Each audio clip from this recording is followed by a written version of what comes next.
Welcome back to another episode on A Dose of Nikki. I appreciate you tuning in this week to hear a new topic. I really do. But listen up. We have some exciting news that we are expanding to different social media platforms, or we have expanded actually to a different platform. Now, we still will be found on Apple Podcasts, Spotify, iHeart, Amazon Music. That's just to name a few. But now we have expanded to Facebook and YouTube. Yes, YouTube. I never thought I would be saying this, but hey, guys, I need you to go to the channel A Dose of Nikki, subscribe and like. I never thought I'd be saying this, but I am saying it. That platform is going to offer you an opportunity to interact and comment on existing shows or new shows, and then share what you would like for us to delve into. And the same goes to with Facebook. Okay, so I'm thanking you in advance for your support. Thank you very much. Um, so I'm going to continue to introduce to you some incredible individuals throughout the podcast that hopefully we can tie into the episodes and the episode topics. Okay, so today the individual we will highlight is Selma Burke. Now, how many of you can literally raise your hand and say, I know who she is? Not me. I did not know who she was until I had heard it. Someone brought it to my attention. Then I did some research and I'm like, oh my goodness. So kudos to you for knowing who Mrs. Selma Burke is. First, let's go into your pocket, your wallet, purse, wherever you have some coins. And I want you to look for the United States dime. Okay? The dime is the smallest coin of all the coins in the United States. It's very tiny. So take a moment to examine and inspect that dime. Okay? Now, while you're looking for this dime, I am going to enlighten you on the connection between Selma Burke and that very dime.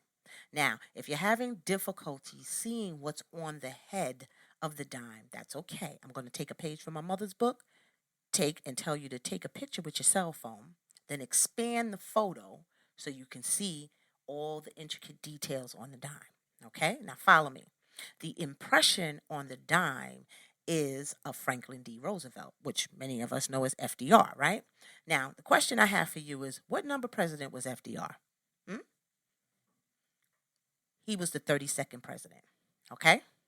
Now, they wanted to commemorate his legacy and also celebrate the fact that he was the founder of the March of Dimes. So the United States Mint and Congress voted to have FDR's portrait on the dime, right? Now, on the dime, if you take a look at the bottom point of his neck, right in front of the imprinted year, you will see the initials JS. Now, it's very small, so it could come across as a 5, J5, but it's JS. And that JS are the initials to the chief engraver, John Sinnock. Now, check it out. Selma Burke, she is a black American woman born in North Carolina in 1900. And she was a sculptor. Okay? She won a fine arts competition in 1943 and had the rare opportunity to sculpt FDR's likeness on the new Recorder of Deeds building in Washington, D.C. It was the new building at the time. Okay? So she had a bit of a challenge and requested a live sketch session with the president, which was surprisingly granted. She wrote to the White House and they granted her this opportunity. And see, ask and you shall receive, right? So in 1944, she met with the president and she sketched his profile. Guess what on? A brown paper bag, okay? And then FDR invited Selma back the next day for another session, okay? That was great. So the next year, about a few months prior to his death, Eleanor Roosevelt, which is his wife, came to New York to visit Selma's home so she can see the final draft. And when she saw it, she didn't believe the profile represented FDR very well because it looked too young. Now, at this time, FDR was about 63 years old, and I guess she felt the picture didn't look like a 63-year-old man. Okay? And guess what your girl Selma told her? She said, I didn't make it for today. I made it for tomorrow, and tomorrow. This woman had foresight. She said, no, I'm making it for like the people like me and you going in our pocket and pulling out this dime and using it today, 80 years later. Now, John Sinnock was chosen to sculpt FDR's portrait for the dime, which was released to the public on January 30th, 1946, which was on FDR's birthday. But by that time, he had already passed away. So now JS initials appears on the dime. However, there is controversy. Selma Burke claimed that the imprint was strikingly similar to the profile portrait she drew of FDR 3 years earlier, and she demanded an investigation with the FBI. And guess what the FBI did? They turned the investigation on her instead. Imagine that. That's okay, because Selma Burke went on to achieve great things. She has a school, the Selma Burke School of Sculpture in New York. She had the Art Center in Pittsburgh. And then she received a Lifetime Achievement Award from Jimmy Carter for Women's Caucus for Art. You see, she was great on her own, even if she did not get the credit for the dime imprint. She lived a long life to the impressive age of 94. Look at that. And this leads us into the topic of the day, judgment. mm, mm, mm, mm. Now, you know me. I need to give you the definition of judgment. What is it?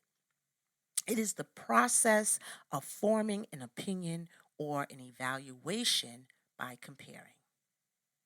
It's the ability to make considered decisions or come to sensible conclusions. Okay? The ability to make considered decisions or come to sensible conclusions. I think the key word sensible is important. Like you go to court, they have evidence, they do this, they look at it and blah, blah, blah, and they make a decision. That's it, okay? But just like that, Selma, a professional of that caliber, claims were turned into her becoming the defendant because of what? Judgment. Judgment can be an act of character assault. You see? Follow me now. Proof is in the pudding. Experts stated that the portrait was similar. They said it.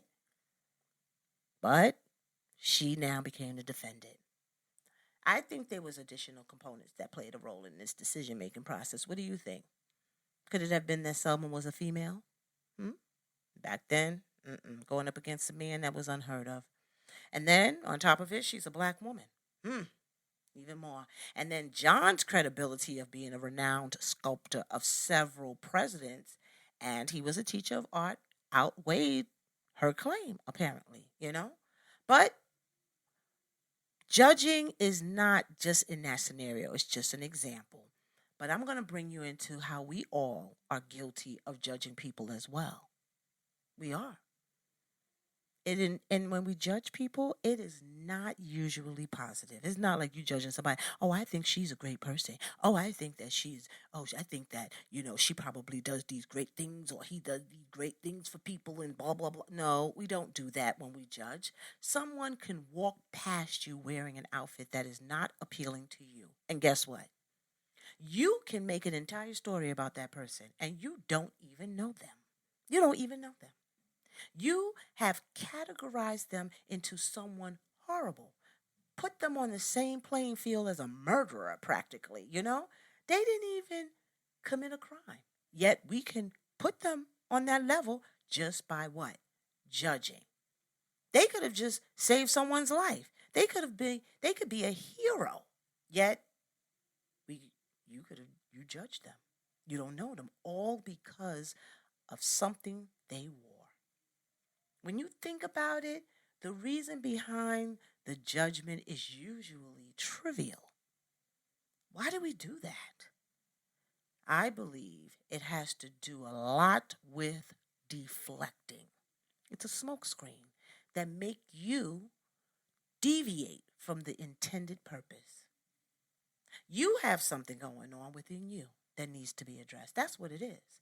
And since that issue can be difficult, we choose to focus on something else instead of dealing with what's going on with us, with you. Let's say the need is for you to get your personal finance in order. Instead of focusing on how to pay off or pay down your debt, you start focusing on what someone is wearing. Trivial. Focused on the person's life and that it's not in order, right? Meanwhile, your life is not in order. You need to focus on you getting your finances in order.